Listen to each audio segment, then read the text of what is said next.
Russia and China share 4,200 kilometers of border. For 70 years, almost nothing crossed it. No trucks, no trains, no people, just armed soldiers, barbed wire, and two nuclear superpowers staring each other down, waiting for a war that never came. Now, in the span of just 2 years, that same border has become the single most active construction zone on the planet. 3 brand new bridges, a cable car that crosses between 2 countries, the first of its kind anywhere in the world, railway tunnels being replaced for the first time in over 100 years, a second massive gas pipeline being buried into the ground right now, grain terminals the size of small cities, oil depots, freight hubs, entire economic zones rising out of empty land that nobody paid attention to a decade ago. And here's the part that should stop you cold. None of this is being built for show. Every single project is engineered to move some specific grain, gas, oil, coal, or cargo from one side to the other, faster and cheaper than ever before. Russia and China are not just opening their border, they are physically rewiring it. And the effects will ripple into your energy bills, your grocery prices, and the balance of global power for the next 50 years. If you want to understand what the world actually looks like right now, not the version in the headlines, but the version being built in steel and concrete underground, this video is for you. Hit like and subscribe so you do not miss what we cover next, because this story is moving fast. We are gonna walk the entire border from east to west, project by project, and by the end, you will see exactly why this matters far beyond Russia and China. Let us start at the very beginning, with the river that divides these 2 countries and why crossing it used to be nearly impossible. The border that nobody crossed. The Amur River runs for nearly 3,000 kilometers along the Russia-China frontier. It is wide, cold, and punishing. In winter, it freezes song. In spring and autumn, it's neither frozen enough to walk on nor clear enough to navigate by boat. For anyone trying to get between the Russian and Chinese cities sitting on opposite banks, there were really only 2 options for most of the 20th century: a seasonal ferry in the warmer months, or a rough ice road scraped across the frozen surface in deep winter. During the freeze and thaw periods, there was simply no crossing. You ate it. But the physical difficulty of the river was only half the problem. The deeper issue was political. Russia and China spent much of the Cold War era not as allies, but as rivals. Both were communist states on paper, but underneath that, they were competing for influence, for territory, and for ideological dominance. In 1969, Soviet and Chinese soldiers actually fought each other on the frozen Amur in a border conflict that most people in the West have never heard of. It was not a full-scale war, but it was real combat on this exact river between 2 nuclear-armed countries. That kind of history does not disappear overnight. It leaves behind a border culture of suspicion and separation. Infrastructure is a reflection of intent, and for decades, the intent on both sides was to keep the border difficult to cross. No permanent road bridge was built across the Amur between Russia and China for most of the 20th century. No railway bridge either. The border stayed hard on purpose. Then the world changed. Russia's relationship with Europe fractured.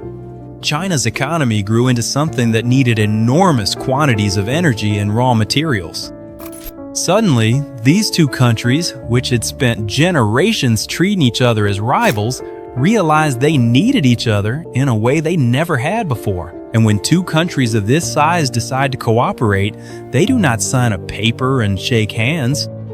They pick up a wrench and start building. What they built first and where they built it tells you everything about the strategy behind all of this. 3 bridges over the same river. In June of 2022, history was made quietly. The first permanent road bridge between Russia and China opened for freight traffic. It connects the Russian city of Blagoveshchensk with the Chinese city of Heihe, 2 cities that face each other across the Amur. close enough that on a clear day, you can make out the signs on buildings across the water. Before the bridge, those two cities were functionally cut off from each other for months at a time every year. After the bridge, about 200 trucks began crossing every single day. Then, on January 2nd, 2025, the bridge opened to regular passenger vehicles for the first time. By July 2025, over 170,000 vehicles had crossed since the bridge first launched. Two cities that spent 70 years staring at each other across the water became one cross-border economic zone almost overnight. But that was just the first bridge. A few months later, in late 2022, a second crossing opened further east at a place called Tongjiang.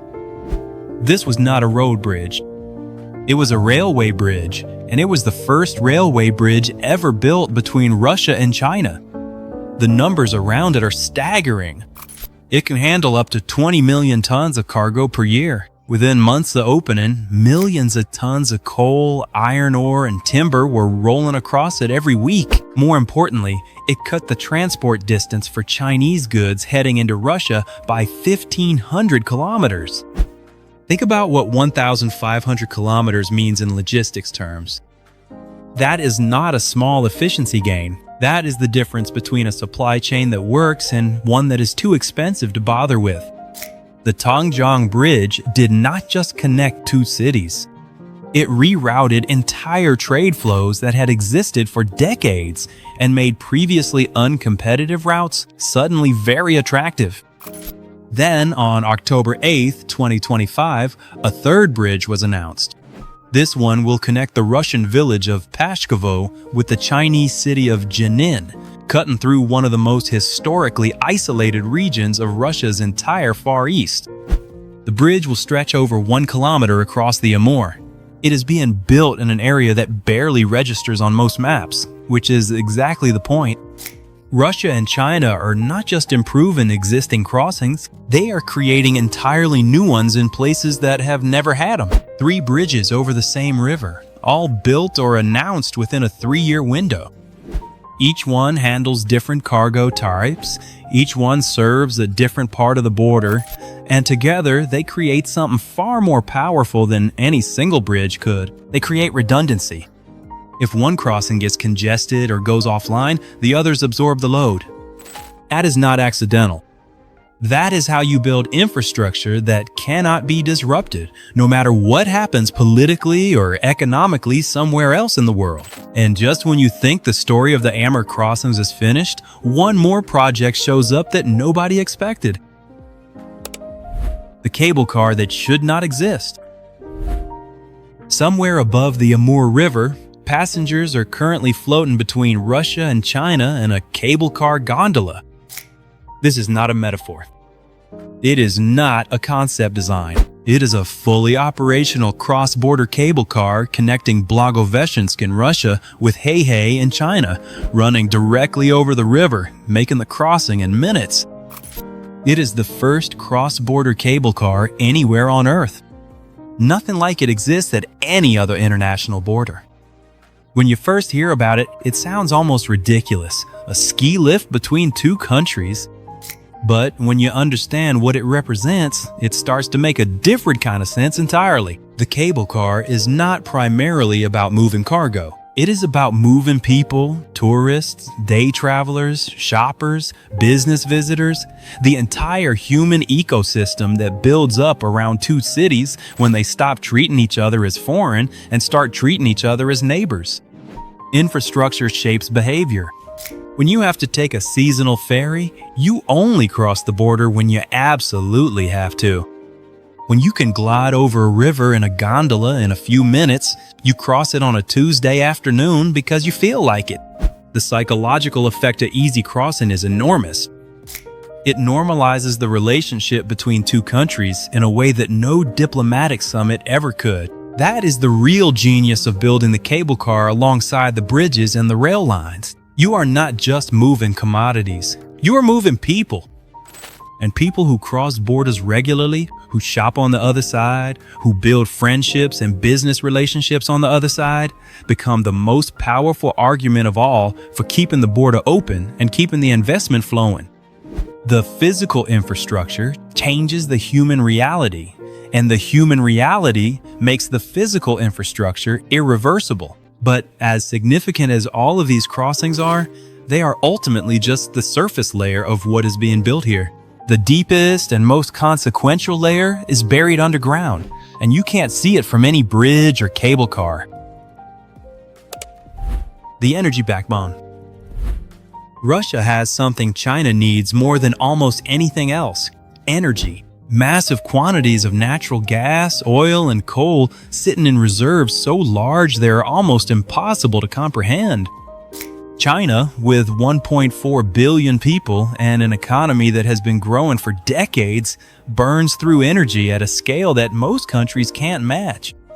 For most of the 20th century, Russia pointed its energy infrastructure west.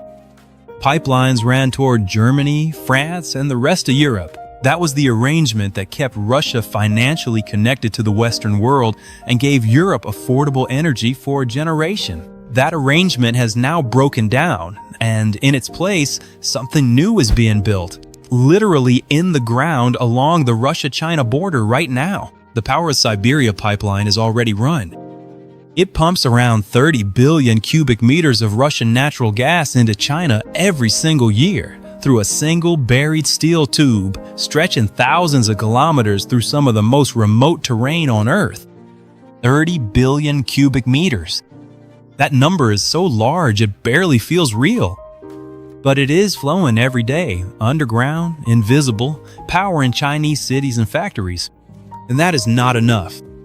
A second pipeline is currently under construction. It is called the Far Eastern Route, running from Russia's Sakhalin Island into northeast China. Gazprom says gas will start flowing through it in January of 2027. When it comes online, it will add up to 12 billion cubic meters per year on top of what's already flowing. Combined, that brings pipeline gas capacity between the two countries to over 40 billion cubic meters annually. And beyond even that, a third pipeline called Power of Siberia 2 is being discussed that would add another 50 billion cubic meters per year. Negotiations are still ongoing, but the direction of travel is unmistakable. Here is the piece of this that matters most for the water world. Pipeline gas cannot be intersected. It cannot be blockaded. A naval force can disrupt oil tankers crossing the Pacific. It can threaten shipping lanes. It cannot reach a pipe buried 2 meters underground across a land border. Once that gas is flowing, it flows regardless of what is happening at sea, regardless of what alliances shift or what conflicts emerge elsewhere in the world. Every kilometer of pipeline is a commitment that outlasts any political agreement. And right now, hundreds of new kilometers are being laid simultaneously on both sides of the border. When the second pipeline opens in 2027, Russia becomes China's single most important energy supplier. That is a lock, and that'll shape global energy markets for decades. But energy is only one side of this story. The other side is something far more basic and far more connected to daily life almost everywhere on Earth. Feeding the continent. Russia is one of the largest wheat producers and exporters in the world. For most of modern history, that wheat moved west, loaded onto ships in the Black Sea, heading toward Europe, North Africa, and the Middle East. That route is now disrupted and unreliable. So Russia's doing exactly what it has done with its gas pipelines and its bridges. It is turning east and building the infrastructure to make that turn permanent. At the Tongjiang Railway crossing, the same site where the first ever Russia-China rail bridge now runs, a brand new grain terminal is under construction. The cost is 15 billion rubles, roughly 160 million US dollars. It is being built specifically to handle Russian wheat, corn, and soybeans flowing into China. And layered on top of that, a cross-border oil and gas terminal is being built at the same location. So a single crossing point on a river that most people can't find on a map now handles rail cargo, grain, oil, and gas all at once. A few years ago, that riverbank was completely empty. Then there's the port of Zarubino on Russia's Pacific coast further south. The Russian government has approved an expansion of this port that is almost hard to believe in scale. The new grain terminal being built there will have a capacity of 33.5 million tons per year. It'll load grain onto ships up to 91,000 tons in size for export across Asia. For context, the port previously handled vessels of only 3,000 to 5,000 tons. They are moving from 5,000-ton ships to 91,000-ton ships. That is not an upgrade. That is a complete reinvention of what the port is and what it can do. Zarubino matters because it gives Russian grain a direct, deep-water route to Asian markets without routing through the Black Sea or the Baltic at all. The agricultural fields that spent a century pointing their exports west are being turned around. New terminals, new ships, new rail lines, new customers. The physical infrastructure of Russian agriculture is being rebuilt from scratch to face a different direction entirely. And once that infrastructure exists, the trade flows it enables become almost impossible to reverse. Combined, the grain terminals at Tongjiang and Zarubino represent a continental shift in where Russian food goes. And food, like energy, is not a luxury trade good. It is something billions of people depend on every single day. When you reroute it, you change the leverage and the relationships that shape global politics. What 4,200 kilometers actually means. Step back from the individual projects and look at the full picture at once. In 2 years, Russia and China have launched more than 12 major infrastructure projects along a border that spent 70 years being deliberately kept difficult to cross. 3 permanent bridges over the Amur. A cross-border cable car with no precedent anywhere on Earth.